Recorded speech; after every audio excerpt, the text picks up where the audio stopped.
Seja bem-vindo ao canal Acontece nos Livros. Eu sou o escritor Wisner Fraga. Lembrando que ainda o meu livro Usufruto de Demônios está à venda lá no site da editora Ofícios Terrestres. Quem se interessar também pode entrar em contato comigo diretamente. É o meu 12º livro, esse livro aqui de contos, Usufruto de Demônios. Lembrar também que o livro do coletivo Crônica do Dia também está à venda. O livro está muito bonito e contém crônicas dos 13 cronistas do site, que tem aí mais de 20 anos de existência. Não deixe de conhecer, o link também está na descrição aí do vídeo.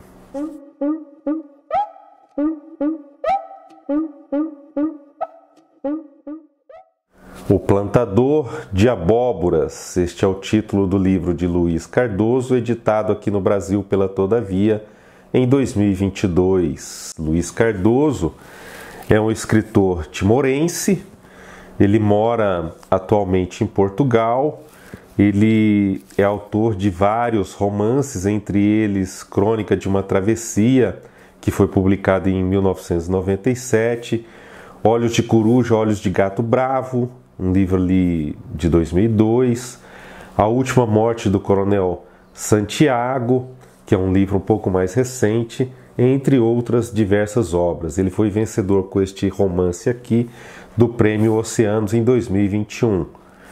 O Luiz Cardoso estará na Bienal esta semana, aqui em São Paulo, então se você tiver a oportunidade, acho que vale muito a pena ir até lá para ouvir o que ele tem a dizer. Eu quero começar este vídeo dizendo que se você não gosta de desafios, então eu acho que você não deve nem se arriscar nessa leitura, porque é um livro difícil, é um livro denso, um livro muito denso, é um romance escrito numa linguagem cheia de idas e vindas, de devaneios, de fluxos de consciência, de repetições, ela é cheia, uma linguagem cheia de diversos recursos ali da poesia. Quem narra este romance é uma noiva que trava ali, né, um diálogo com o desconhecido.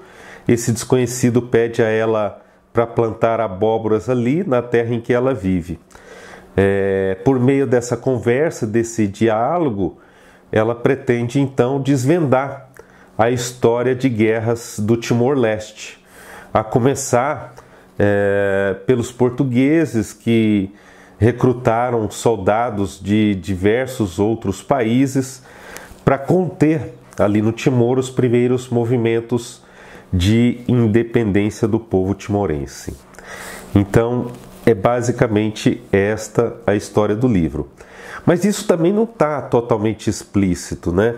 O romance não cita, em momento nenhum, nenhuma data, ele não cita nenhum evento, mas nós, como leitores, podemos pressupor. Há um personagem que é avô desta noiva, ele participa desta luta bem sangrenta, lutando ao lado dos portugueses. Nós ficamos conhecendo também o pai desta noiva, um pai que fica rico com o plantio do café, mas que tem muito medo de perder as terras durante estes conflitos pela independência do Timor-Leste. Nós percebemos que, de acordo com ela, né, para este pai, o mais importante é manter a família, a tradição, é manter aquilo que conquistou. Assim, por meio destas memórias, né, é um livro sobretudo de memórias desta noiva, a narradora conta uma história de vários preconceitos, racismos, violências, de explorações do homem pelo homem, de miscigenação. A narradora, ela não quer, né, ela não pretende contar assim uma história objetiva do Timor, uma história objetiva dos diversos conflitos que o país atravessou. Ela apenas cita de passagem, para que o leitor, né, para que então o leitor possa pressupor o resto da história. Por exemplo, vou dar um exemplo aqui. A narradora, em certo momento, fala dos kamikazes do Japão. E aí, imediatamente, nós relacionamos, né, esses kamikazes do Japão com a invasão japonesa. O tom, de forma geral, é pacífico, né? A própria narradora defende a justiça, um número igual de cabeças cortadas de cada lado, não pode haver desequilíbrio na balança. Ela não pretende a vingança, usa o seu próprio delírio, muitas vezes com alguns traços, né, de mitologia, de fantasia. Ela usa isso para explicar a história do país, uma história que é inevitável, porque isso ela sabe, porque já aconteceu. Ela tenta então compreender os seus antepassados, compreender o que eles fizeram, por que fizeram, compreender as raízes e, por consequência, também se compreender. Claro, a metáfora do título aqui, O Plantador de Abóboras, é muito, muito bonita e interessante também. É a metáfora da mudança, é a busca por novos caminhos para o país, é o sonho de, digamos assim, novas maneiras de subsistência. A narradora, até certo ponto, ela se sente ali uma intrusa naquela terra, ela se sente uma estrangeira naquele país. E tudo isso enquanto espera a volta do noivo, que a salvará, né? Que vai trazer um novo caminho para eles, né? Ela defende que é preciso deixar de lado a ilusão do petróleo, né? E focar na semeadura, pois é a agricultura que fez parte da história e também da formação do país. Não espere, então, uma narrativa objetiva. Ela não é. É cheia de idas e vindas no tempo, no espaço, há reflexões em meio ao fluxo de consciência, há diálogos, há monólogos, há em alguns pontos um pouco de humor, de ironia, né? E essa ironia é usada como se alguns assuntos só fossem possíveis se fossem tratados assim, com esse certo tom de leveza, né? É um romance conciliatório, ele mostra ao leitor que a história de um povo não pode ser apenas uma história de guerra e de violência, mas tem também de ser uma história de esperança. Eu vou ler para vocês o início do romance, então, do Luiz Cardoso, para que vocês tenham uma ideia de tudo isso que eu falei aqui nesse vídeo. Eu agradeço por você ter assistido. Se você gostou do vídeo, não deixe de divulgá-lo aí nas suas redes sociais e, se possível, também apoie esse nosso trabalho em prol da literatura contemporânea. Muito obrigado.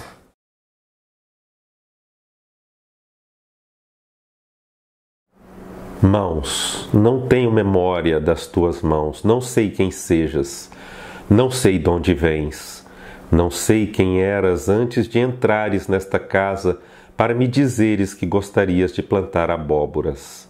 Semeiam-se abóboras, deitam-se as sementes à terra e que delas nasçam plantas. Em Manumutim chove todo o ano, tanto que até chove dentro de mim. Vivemos debaixo de um chuveiro, e é esta permanente neblina que nos cobre como se fosse Sumaúma. Plantamos durante o ano inteiro plantas, pedras, animais, casas e pessoas, também abóboras. Planto-me nesta cadeira de lona ao ouvir o grasnar de um ganso. Apesar de desaparecido há tanto tempo, ainda se pode escutar a sua voz nesta varanda. Como é bom ter uma varanda virada do avesso. Como é bom ter uma varanda virada para dentro de mim. Olho os corredores extensos que me atravessam o corpo por inteiro de uma ponta à outra. Vejo a sala iluminada que está na minha cabeça. Espreito o quarto escuro do meu coração que não sei onde começa e como acaba.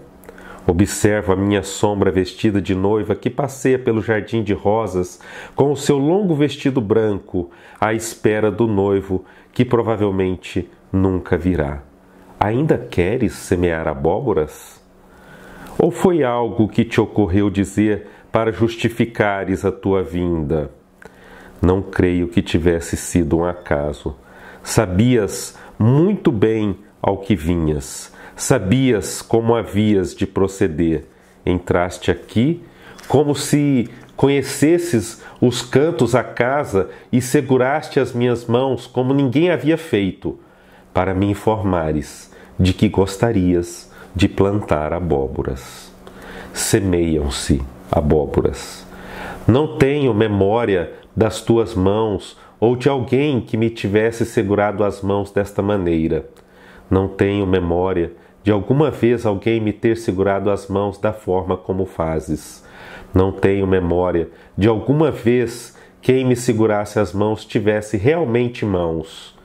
Não tenho memória de ter perdido mãos. Lembro-me de a memória me ter falhado em certas ocasiões da minha vida. Talvez seja este um dos casos. Acontece a qualquer um. Não é nenhuma tragédia. Há quem viva fazendo de conta que não tem memória. Certamente uma grande tragédia. De que noite tardas? Estranho o homem que se faz chegar quando todos já se foram embora. Aqui, em Manu Mutim, anoitece antes de todos os lugares, madruga-se antes de todos os lugares. Durante o dia, partilhamos a memória de pessoas e de acontecimentos, iluminados pela certeza de sabermos quem somos, de onde viemos e para onde vamos. Quando chega a noite, é a memória que nos separa e nos distingue. Cada um cobre-se com a memória que tem, faça frio ou calor. É a ela que me agarro, me entrego e entro pela noite dentro. É com ela que sonho, rio ou choro. É com ela que amanheço. Quem muito cedo amanheceu foi o feitor Américo Borromeu para me informar que tinha de ir-se embora. Estava cheio de pressa. Convidou-me a fazê-lo também. Que devia ir-me embora para não estar aqui sozinha e ser devorada pela minha memória.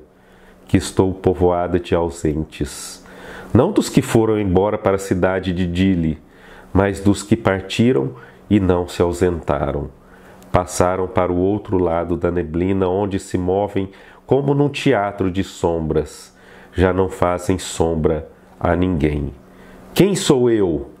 Sombra ou fantasma?